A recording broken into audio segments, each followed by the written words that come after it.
Howdy, everyone on the Shadow of the Hawk. If you're watching this as a VOD, I am just doing a quick little impromptu stream. I haven't even tweeted anything out yet, so just give me half a moment to do all that. Hope whoever's watching this is having a good time so far. I'm a little bit pissed off. If you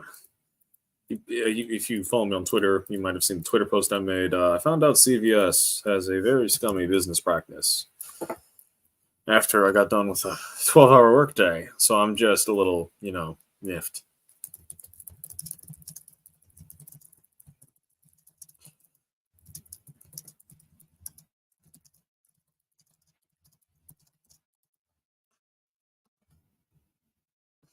Yeah. So for those of you who don't recognize this game, Tyranny, I'm not surprised. It's so for one, it was made by Obsidian, the guys who made the what's it called? They're the ones who made. Wait, was it Obsidian? Hold on, let me double check. I'm like 97% sure it was Obsidian. Hold on, store page was made, by Obsidian Entertainment, the guys who made like Fallout New Vegas and things like that, as well as like the Outer Worlds, and like they're known for making some pretty good stuff. Well, Tyranny is a game that they made. And it is with Paradox Interactive, and it is a very, very cool world with a very, very cool. It's a top-down isometric RPG with some pretty cool world building, some pretty cool mechanics, and we are going to be booting this up now. I wear this crown of thorn upon my life. Sorry, I'm just a little bit, depressed, so I'm singing a dumb song. Entire screen. Share audio, boom, boom. Let me check and see if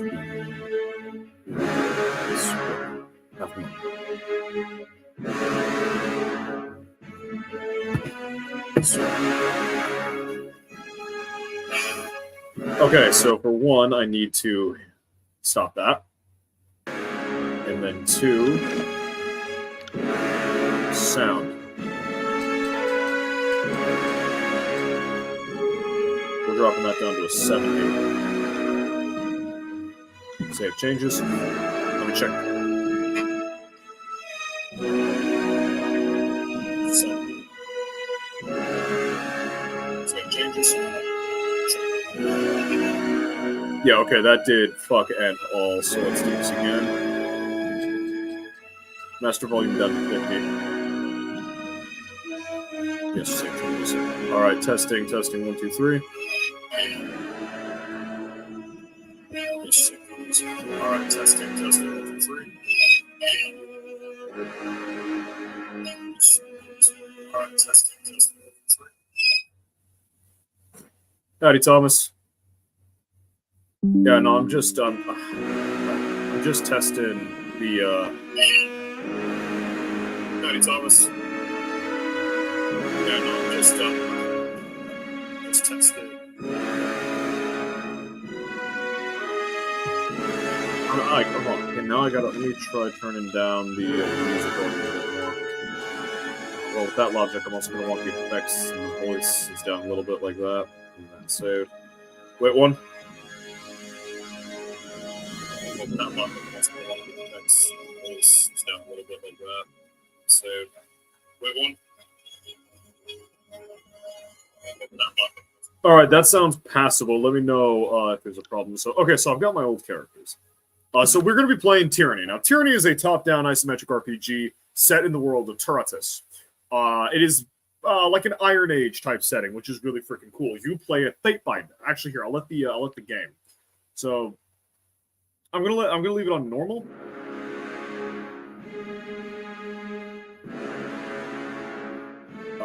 I don't know what this means. I don't know what New Game Plus actually does. Howdy, Anderson. How you doing? Yeah, I'm just gonna leave it on normal because I'm just gonna leave it on normal. I don't really want to think too much. I want to be able to talk to the chat. So I'm gonna let the intro do its intro thing. But let me tell you, this is one of the greatest games I've ever played. For over 400 years, the armies of Kairos the Overlord have swept across the known world. All who stood against them fell before their might. Even the Archons, women and men of immense power, were forced to kneel, chained to the Overlord's will. Now Kairos' final conquest has come to our corner of the world, and two of the Overlord's armies compete for the honor of taking our lands. The elite disfavored, and the teeming horde of the Scarlet Chorus. The voices of Narad, spymaster and Archon of secrets, guides the fierce and undisciplined masses of the Scarlet Chorus. With each battle, the Scarlet Chorus grows stronger, as the defeated are given a simple choice: serve or die. Graven Ash, Archon of War and the Overlord's most loyal general, leads the disfavored. Though small in number, Kairos' ironclad legion has never met true defeat in open battle. Watching over the two generals is Tunon, the Adjudicator, Archon of Justice, eldest of Kairos' minions. Tunon brings Kairos' laws to newly conquered lands, aided by the Fatebinders, judges and executioners of the Overlord's laws. You were among the youngest of the court of Fatebinders when Kairos' armies came to our lands. How could we have known that the fate of thousands would rest in your hands?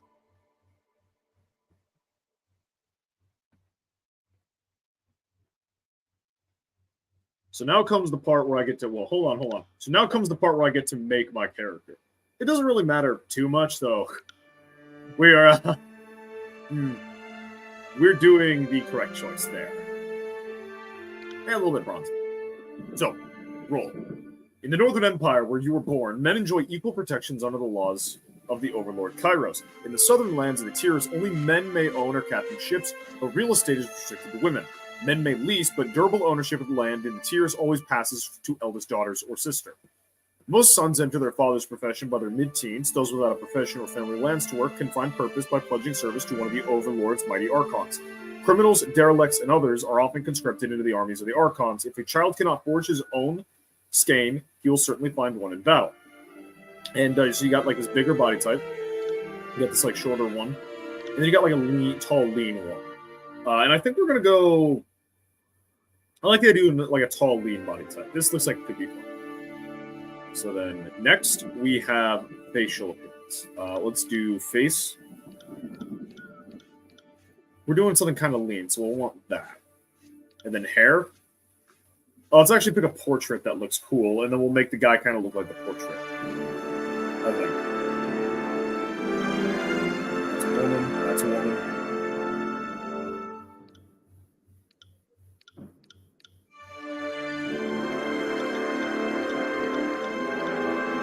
There's that guy, but he's a little too Asian for my tastes. Could do this guy.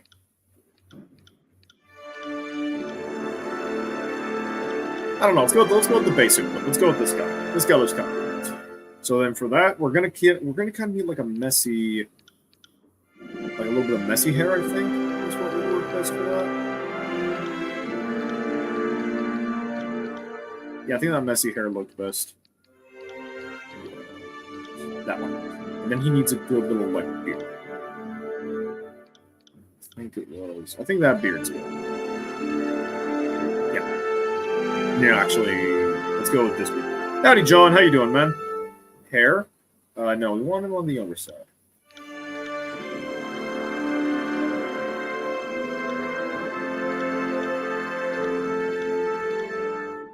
Let's go with that. And then voice. That wasn't so hard. Okay, fuck. I can't hear that. Hold on. Moving cautiously. Yeah, okay. I can't fucking hear that. Yeah, we'll just do none, I guess. And then tats. Silent. We'll do silent protagonist. Let's cover him in. You know what? Yeah, let's cover him in runic tats. I like runic tats.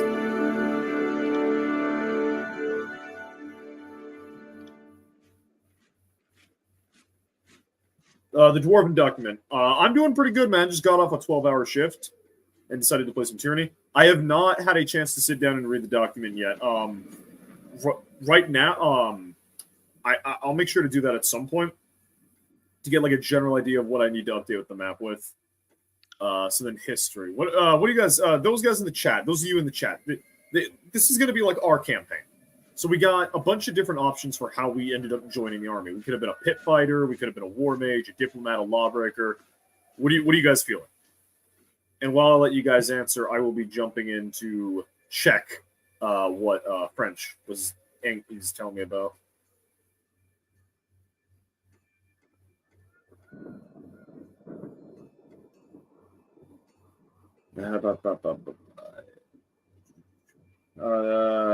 I'm assuming when you say the document, you mean the thing under the races tab, right? It's not a document in the drive. Oh, hold on. Here we go. Dwarf stuff. Found it.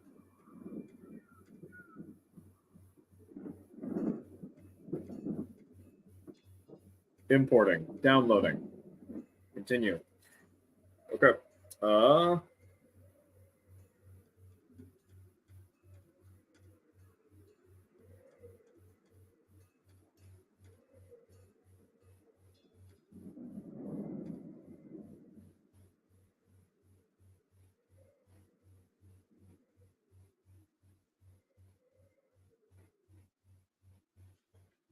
Okay, so we do need to have some kind of like orcs nearby relatively.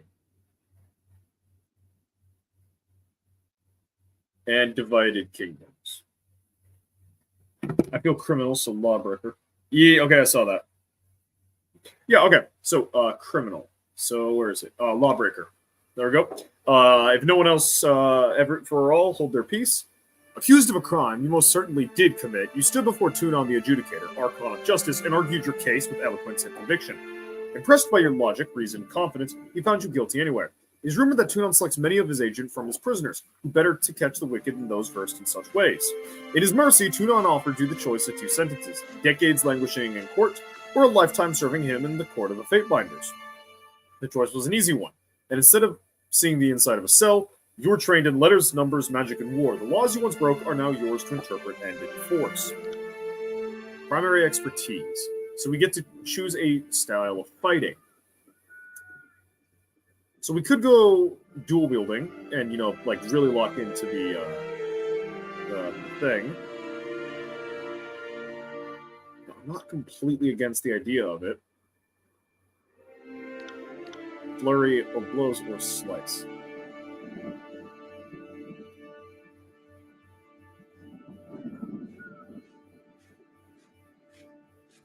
And then, yeah, I'm not against the idea of dual wielding, actually. That sounds kind of cool. And then for a second, atrophy magic? That could be kind of cool, like a debuff. Like I debuff the enemy and then I rush in with my blades. That could be kind of cool, actually.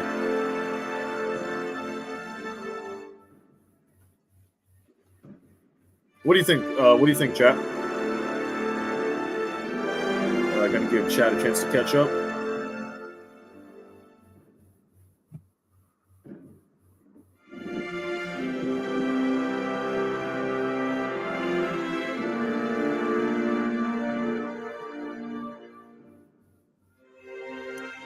Well, chat seems to have lost interest. So let's touch Staff of Atrophy, I'm assuming. Yeah, this is where we're going to go with. And then the colors. I'm feeling like, bright colors. I'm feeling something bright.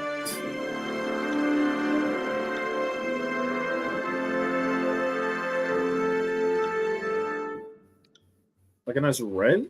Or yellow?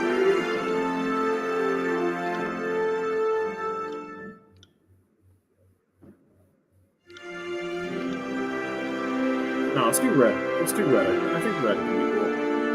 And then for a banner,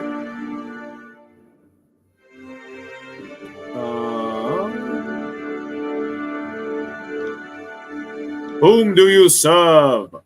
Saruman.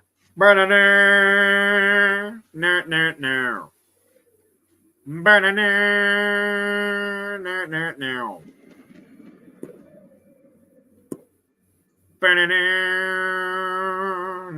Now. Boom. Boom. Yeah, that's what we're doing. And then his name is going to be fucking Saruman. Saruman.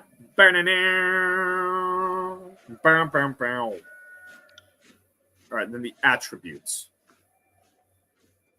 We're going to want these because it's dual wielding, and we have 8 points. Buff those up a bit. Take a hit to vitality.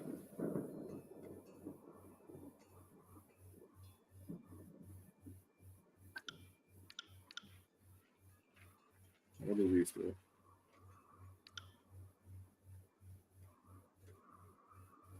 I feel like that's good.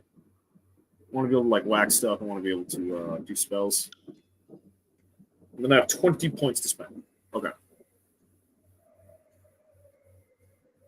I would like.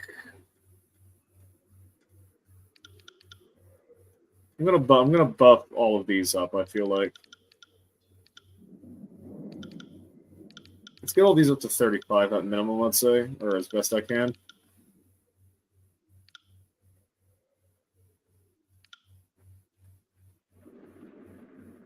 And then we're gonna do conquest, because conquest lets us make decisions about how we conquered the world.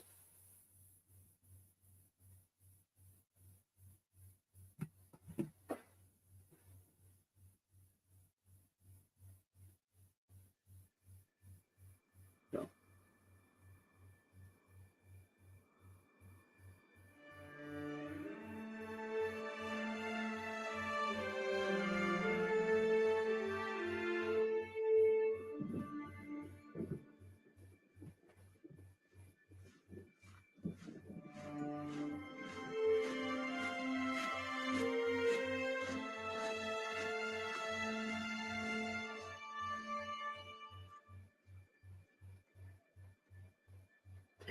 All right, yeah. So let us move on to conquest.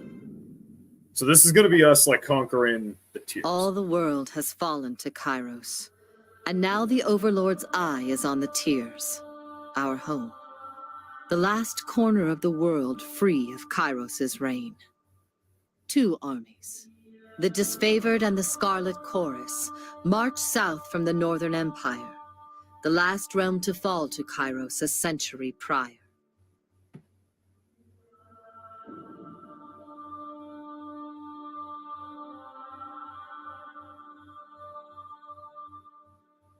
All right, moving on. In the early days of 428, Kairos's armies arrive at the Gates of Judgment, the mountainous border that we Tiersmen so long believed unassailable.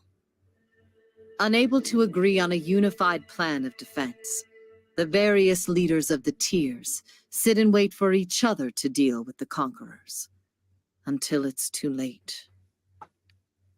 All right, so we're going to basically be picking. We're going to be affecting how the overarching war goes. Which I wish more games would do this. This is like a really, really cool concept because it creates replayability before you even play the game. Like decisions I made. So the Bastard City. The Bastard City, and if you hover over here, you'll be able to read some stuff. Like, named for its position between 2 realms, Northern Empire and the Southern Tiers, the Bastard City and its surrounding lands, known as the Bastard Tier, is a melting pot of cultures and a place of commerce and intrigue. The Tiersmen of the South view the Bastard City as a place of wealth and access, but to the people of the Northern Empire, the Bastard City is little more than a sprawling slum. Tunon the Adjudicators established his court in the Bastard City from this foothold, so it gives you like little information, so you're able to like right-click on things and just get like a lore blurb, which is really freaking cool. Kairos, for those of you who don't know, is the big bad evil guy of the setting who is trying to conquer literally everything. The Bastard City stood on the northern border between Kairos' empire and the Tiers. Built upon a natural harbor at the crossroads between realms, the city was a nexus of commerce. To the Tiers, it was the center of all wealth. To Northerner, it was little more than a backwater trading post. Its symbolic status as the gateway to the continent made it a natural first target in Kairos' military conquest. Circumstances were ideal for you to prove your worth as a soldier in Kairos' army. Taking the city would send a message to the rest of the Tiers. Kairos' will is insurmountable. Bro, okay, Adrian Silva, I told you this before. I've answered this question on a previous stream. Guts would show up. People would fuck with him. He would kill them. They would learn to leave him alone. I've answered this before. So now we have two decisions. We have two options, and these are mutually exclusive. So we could either engage with this quest or this quest. And each of these will create different options. So we can get involved here, involving like actually attacking the gates, or dealing with the outside area. Pillaging the local pillaging the local farmland and stuff like that, and arming your troops and things of that nature. What do you got? What do you chat? What do you think? So the armies of Kairos took the battle to the Gates of Judgment, trumpeting the opening call of the conquest of the Tears. The two armies, the Disfavored and the Scarlet Chorus, brought their distinctive sense of order and chaos to the assault. You went to battle alongside the army whose approach best suited your strengths. And then there's Infiltrate the Tears. History would remember the Gates of Judgment as the first battle of the conquest, but the real combat unfolded with advanced units of both armies preparing for the coming war. The Disfavored and Scarlet Chorus each had a plan to infiltrate the capital city. Which army did you join? And so we can either be a part of the fighting or the initial like planning phase of the battle. And once we select one, like if I select this and then I select one of these two options, then we'll move on to the second stage of the city, and then I'll affect something else, and then I'll pick the third. And then the choices that I make here affect the Bastard City, they affect the two armies, and they also affect how the world sees me. So let's say, for example, I take the Gates of Judgment and I side with the Disfavored, and I fight side by side with the Disfavored as they take the city. They will remember me as a man who fought in this battle alongside the Disfavored, and that will benefit me. Later on, the Disfavored will be favorable to me. Or I side with the Scarlet Chorus, and I might be remembered as a coward who sided with them, but the Scarlet Chorus may remember me as someone who was smart enough to listen to them.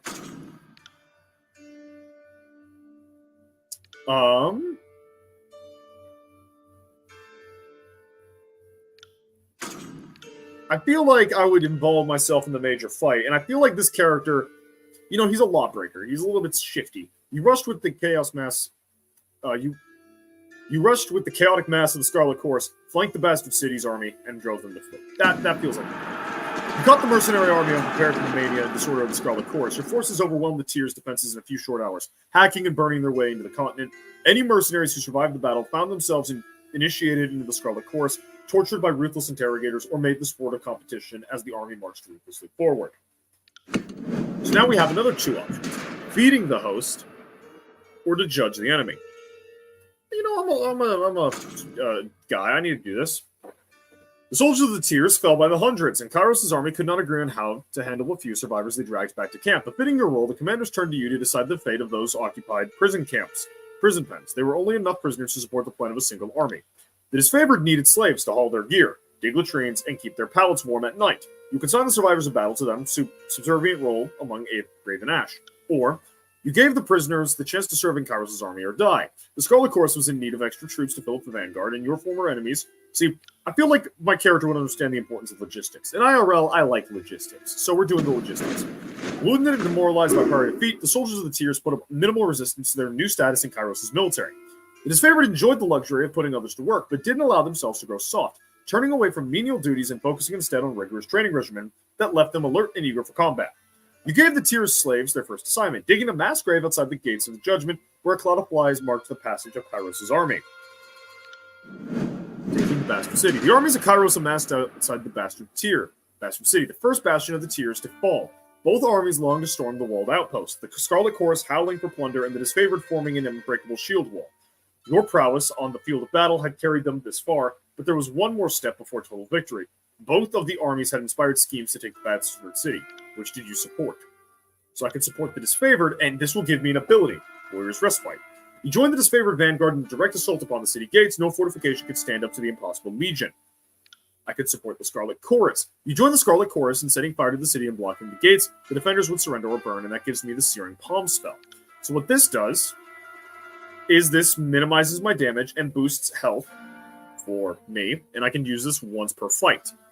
I get just a free fire spell. You let a mixed band of Disfavored and Scarlet Chorus scouts over the city walls to sabotage its defenses, and I get Concealing in Shadows. create a dust cloud. This feels like the character, the dual wielding and the like. You splash the enemy with a debuff, you cover yourself in a cloak of dust, and then you just start cutting. That feels best. Though it was challenging to earn the cooperation of both armies, their shared interest in taking down the city defenses allowed your scouts to work as a single unit. Once your forces scaled the walls, a mixture of tactics and savagery destabilized the city guard, who quickly lost their command over the defenses and were forced to surrender. Lacking the support of archers or siege weapons, the bastard city fell quickly to Kairos' superior might. And so we have taken the bastard city. And now we spread out even further. So now I can go to Apex, this Central Kingdom, or Lethian's Crossing. And I want to go to Apex. I would like to go to Apex. Because if I go to Apex, I can make certain decisions that let me rebel. And I've actually never done a rebel campaign. So I'd like to do a rebel campaign. The troops of the mountain realm of Apex stood idle in the safety of their valley, biding their time as their neighbor in the bastard tier fell. The second year of war, a joint force of Disfavored and Scarlet Chorus crossed over the mountains to take control of the tier's central valley. So we're doing this one. Going to Apex.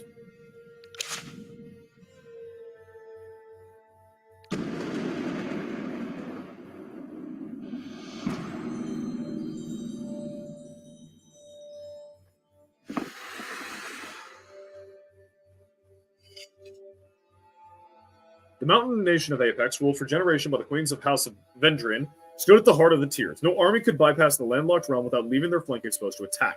By the second year of the war, the Disfavored and Scarlet Chorus had pushed deep into the tiers.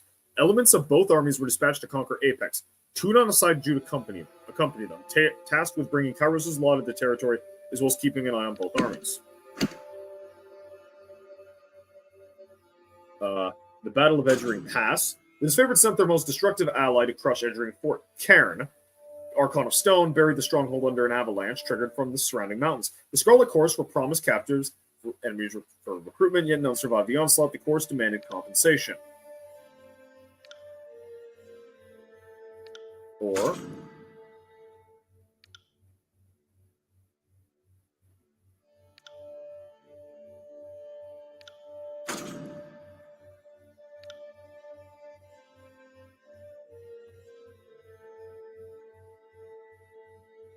now, this one makes the most sense to me. You congratulated this favorite for taking the pass without risking the lives of Kairos' loyal servants. At this stage of the campaign, it was vital to use any advantage that would mitigate ally losses. The Scarlet Chorus claims were insignificant compared to the lossless victory. You congratulated the disfavored and encouraged the Scarlet Chorus to better value their soldiers' lives, a suggestion that gang bosses took worse than the original offense. Bound to remember this, the slighted army returned to the camp to Sulk, if not with their wounds. Marriage Bed Armistice, or the Swords of the Fallen. The enemy readied for a peacetime festival as Kairos' forces armed for battle. The disfavored paid no mind to the southern custom and planned to attack Vendrian forces during their annual celebration. The Scarlet Chorus insisted on a day of nonviolence. As former tiersmen, many could grasp the decency of a temporary reprieve. So you need to do this one. This is the one that you need to do for the revolution. You offered the locals their last feast, sending a few Scarlet Chorus agents into the mix in good faith. The army hoped that the gesture would foster an era partnership. The festivities went off as expected, and the Scarlet Chorus recruits you sent to enjoy themselves reported little animosity among the revelers. The disfavored protested your ruling as too merciful and waged all-night training drills to combat the sound of celebration with an anthem of swords and shields. You sent forces to attack the following day, a battle from which the disfavored recused themselves out of protest. With the defeat of Apex and inevitability, the armies of Kairos met to discuss how to put an end to this stage of the conquest. Both armies agreed to send an offer to parley. Along with their acceptance, the enemy requested that you appear at the meeting. Word of your fair dealings had spread across their ranks. How did you orchestrate the surrender of the realm of Apex? So the disfavored, through days of meditation, you negotiated the surrender of the valley to Kairos' forces, putting an end to further bloodshed, or taunted the Queen of Apex into striking you under a banner of truce. You baited the Queen of Apex into a duel and slew her, frightening her vassals into submission. I feel like this is better. This feels like this is what the character would do, and it's lawful. Your former enemies were loath to part with their lands, but they were even more reluctant to continue a war they were losing at every turn. The Tiersmen are a stubborn lot, and despite their grim situation, it took days of discussion and diplomacy to show them the madness of their tenacity. On the third day of mediation, the rulers of Apex finally submit to your terms of surrender, putting an end to the war in the valley and bringing up Kairos' forces to march deeper into the tiers. So we've secured the central valley of Apex, giving us the opportunity to move to 3 different routes. And now the final place that I can fuck around with. Stalwart, Vellum Citadel, or Azure. I personal preference because the chat's kind of dead. I'm just gonna do Stalwart because I like Stalwart. Stalwart's a really cool place.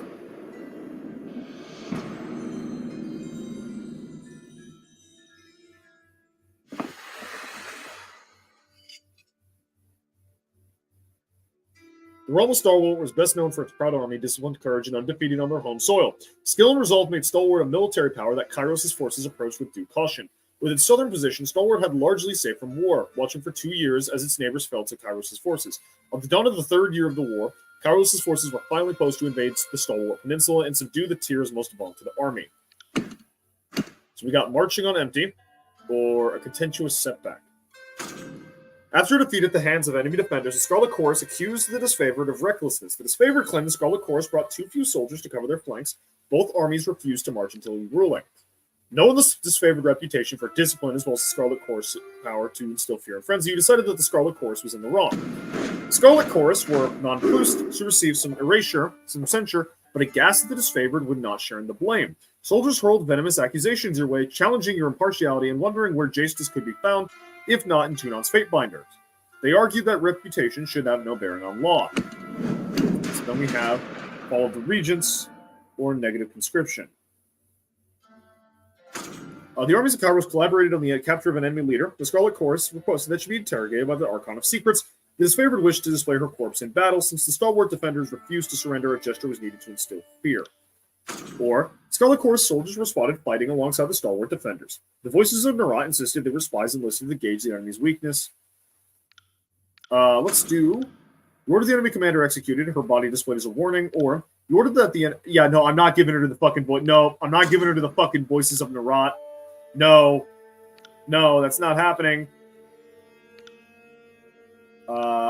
Yeah, let's terrify the enemy. The stalwart regent made for a grim display, lashed ribbons suspended on his favorite standard, yet the effect on the battlefield was immediate. The sight caused an uproar among stalwart soldiers who broke formation in their frenzy to answer blood for blood. The disfavored hewed through their disorganized ranks with minimal difficulty and cherished the corpse as the most useful recruit to Kairos' army yet. The disfavored carved a slow and steady path into the heart of Stalwart and surrounded the enemy's massive fortress. With the main bulk of their forces defeated, the enemy leadership retreated to their mighty fortress, content to wait out the war. The Overlord answered this impudence with an edict of storms on the peninsula, a devastating spell that would endure for as long as cowardly hearts of Stalwart leaders persisted beating. Knowing that you had the trusted Graven Ash, Tunon deemed you to be the proper representative to deliver the edict, and aside from being given a 3-day window to read the edict, you received no further instructions. Agreeing with the wishes of the disfavored, you proclaimed the edict at once, leaving the enemy no time to react. Stalwart had ample opportunity to surrender, or, in an attempt to ingratiate themselves with the people of Stalwart, the Scarlet Chorus insisted that the warning be sent. No. They're fucking... No, burn them. You agree with the disfavored rationale. The leaders of Stalwart had refused honorable battle, and too many disfavored lives were lost in the campaign. Since the last regent refused to leave the keep, you would let him watch as his people suffered. Without hesitation or regret, you broke the seal of Kairos' edict to storms and read the Overlord's incantation. And the world fucking burned. The clear skies darkened as you read the final words of the edict. A flurry of wind and rain ripped through the rolling plains and craggy canyons, turning rocks, uprooted trees, and hapless soldiers into hazardous shrapnel. Armed with a measure of foresight, you were able to remove yourself from the area before the storms grew more violent. Over time, nearby communities told of cyclones consisting of thousands of soldiers' worth of limbs, spears, armor, and skulls. What's more, the weather showed no sign of dissipating. Several units of disfavored who fought the enemy in spite of the advancing storm were caught up in the Overlord's magic. The few survivors regrouped to nurse their wounds. The failure to topple the Stalwart Legion shamed many of them into believing the dead to be more fortunate. The name Stalwart fell from use. People took to calling it the Blade Grave for the remade landscape festooned with the iron and bronze armaments of two once great legions. As Kairos' forces depart, you spared a glance back at the ruins of Stalwart, marveling at your work. You didn't have long to rest before Tunon called you into service once more.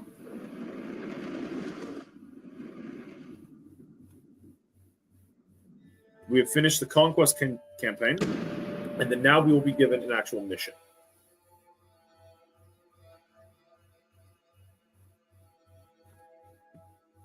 The year is 431, and Kairos' invasion has shattered all major opposition in the tiers. The Younger Realms, the Bastard Tier, the Free Cities. All who defied Kairos lay broken by battle, or bowed in surrender. The two armies of the Overlord, the Disfavored and the Scarlet Chorus, now control our lands. But our will is not yet extinguished. Not entirely. In the Valley of Vendrian's Well, those of us unwilling to bow to Kairos have banded together in defiance. Violating an oath of surrender from 2 years prior, we have staged a bloody uprising, murdering the Disfavored and Scarlet Chorus garrison in a midnight assault. With their main forces spread across the tiers, the Disfavored and Scarlet Chorus redeploy to Vendrian's Well to crush the resistance. But months pass with no definitive battle. As disagreement and discord paralyze the Archons, we bide our time and wait for our message of insurrection to spread across the tiers. The Overlord is not amused, and Kairos has one message for the Archons: crush the Oathbreakers or die. Kairos backs this threat with an edict, a magical commandment that can slay all in the valley should the order be ignored. The honor of proclaiming this edict fell to you. Sent across the mountains to Vendrian's Well, you carry the Overlord's edict to read before the Archons. As you finally make your way through the winding mountain passes into the valley, the ground trembles, and Kairos' magic seals the way behind you.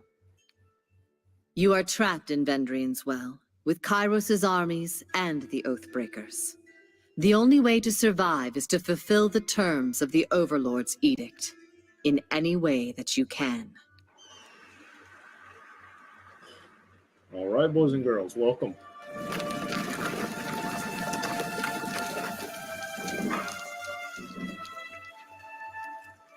And I'm gonna just quickly save the game here. Yeah, okay, it's saved. Yeah, I'm feeling. Yeah, okay. I'm just feeling like, hey, you know, I'm done for the night. Like, that was only 30 minutes, obviously, but I'm just feeling done for the night. Yeah, thank you to those in the chat, and if you're watching this as a VOD, sorry for the short VOD. Next stream of this might be longer, or next stream might be Fallout. I don't really know.